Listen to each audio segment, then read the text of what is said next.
Hello everyone students, I hope so you all are doing well. जैसे कि हम लोग टॉपिक ह्यूमन डाइजेस्टिव सिस्टम पढ़ रहे हैं, तो डाइजेशन का इंट्रोडक्शन, माउथ और एसोफेगस हमने लास्ट टाइम पढ़ लिया था। आज का हमारा जो टॉपिक ऑफ स्टडी है that is your stomach. Okay, this is the structure of stomach. जैसे मैंने आपको लास्ट टाइम बताया था कि जो एलिमेंट्री कैनाल है ना, वो एक कंटिन्यूअस ट्यूब है जो आपके माउथ से स्टार्ट होता हुआ एसोफेगस से होता हुआ अब थर्ड पार्ट जो आपका स्टमक है उसकी तरफ आ जाता है। देखें कि स्टमक का जो ये अपर पार्ट है, आपको यहाँ से नजर आ रहा होगा, ये कनेक्टेड है डायरेक्ट एसोफेगस से। फिर एसोफेगस ऊपर माउथ से कनेक्टेड है, यानी खाना माउथ से आता हुआ एसोफेगस से पास होता हुआ डायरेक्ट स्टमक में आ जाता है। अच्छा, उसके बाद स्टमक में प्रोसेस होने के बाद खाना, देखें यहाँ से कंटिन्यूअस ट्यूब है जाके डायरेक्ट स्मॉल इंटेस्टाइन से कनेक्ट होता है। जैसा कि मैंने आपको बताया था कि एलिमेंट्री कैनाल एक कंटिन्यूअस ट्यूब है। क्या कह रहे हैं कि स्टमक जो है जे शेप्ड ऑर्गन है जिसके वॉल्स थिक हैं और आपके एब्डोमिनल कैविटी के लेफ्ट साइड पर मौजूद है। अच्छा, कुछ लोगों का मानना होता है कि जो डायफ्राम, यानी डायफ्राम एक ऐसी लाइन है जो आपके स्टमक को और आपके चेस्ट कैविटी को सेपरेट करती है, ठीक है। तो कुछ लोगों का मानना होता है कि जो डायफ्राम से नीचे जितने भी पार्ट्स हैं उन सबको वो सारा का सारा स्टमक है, पर ऐसा नहीं होता। स्टमक एक मस्क्यूलर एक्सपेंडेबल बैग है जो एब्डोमेन के लेफ्ट साइड पर मौजूद होता है।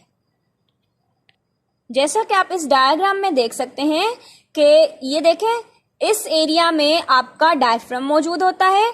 डायफ्राम के नीचे एक एक्सपेंडेबल साइड से एक मस्क्यूलर पाउच रखा हुआ है that is called as stomach.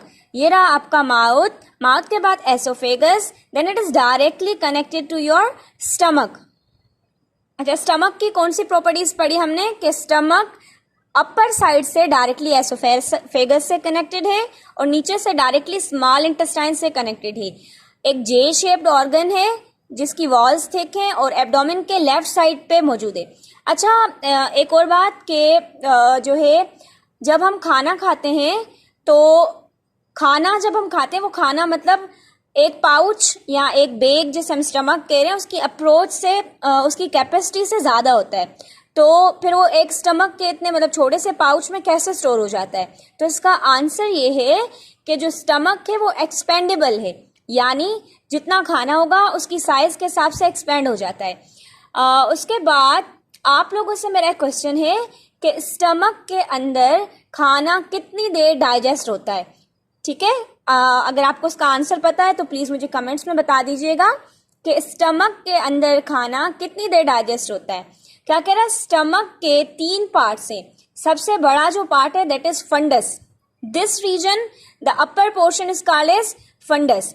Okay, after that is just after the oesophagus is the cardiac region. ये वाला जो रीजन है, स्टार्टिंग मतलब जैसे ही एसोफेगस खत्म हो रहा है और जिस जगह से स्टमक कनेक्ट हो रहा है ना, this part is called as cardiac region. After that is the pyloric part, that is the ending part, मतलब जहां पे स्टमक एंड हो रहा है। अच्छा, अब क्या कह रहा है कि जो आपका स्टमक है ना, वो भी 2 तरह की डाइजेशन परफॉर्म करता है, दैट इज मैकेनिकल जो है डाइजेशन कौन परफॉर्म करता है, that is walls of stomach.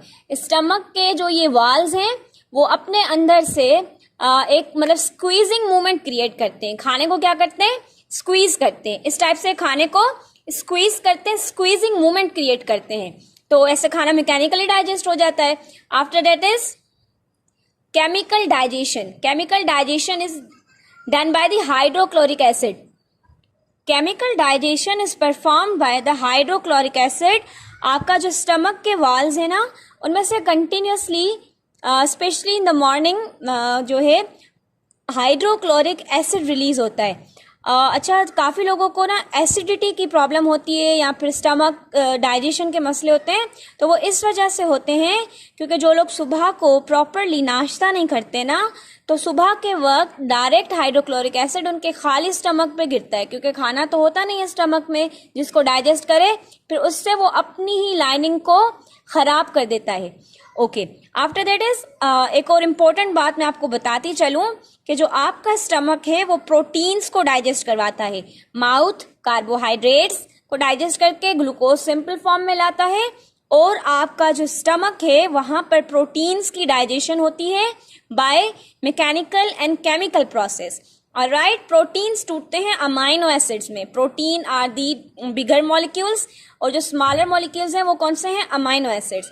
अच्छा, खाना यहाँ पे पहुंच के जो है अब वो फूड नहीं रहता, that is called as chyme. So students, that was all about your stomach.